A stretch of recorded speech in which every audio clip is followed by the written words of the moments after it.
Task Force Philippines ang bagong joint military operations ng US at Pinas.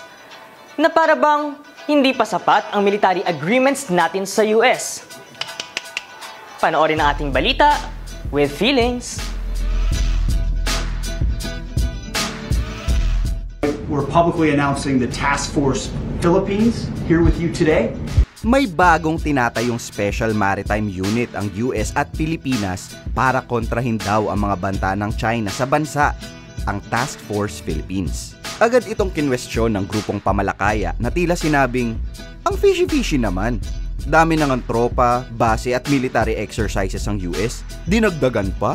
Isang operating agreement ang Task Force Philippines sa pagitan ng Washington at Malacanang na ginawa sa bisa ng Mutual Defense Treaty ayon kay Defense Secretary Gilbert Chodoro.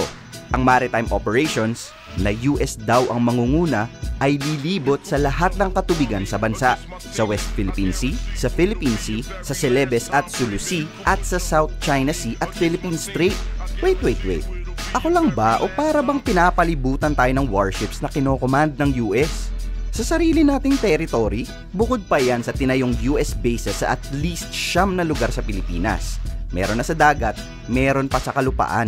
Sabi nga ng pamalakaya, hindi ba't malinaw na labag ito sa soberanya ng Pilipinas? At imbis na mapahupa ang tensyon, tila lalo itong nagpi-PROVOKE ng gulo sa West Philippine Sea. And for what agenda? For domination? Giit ng grupo sa atin ang Pinas, hindi raw sa US, sa China o kahit sa ano pa mang dayuhang kapangyarihan.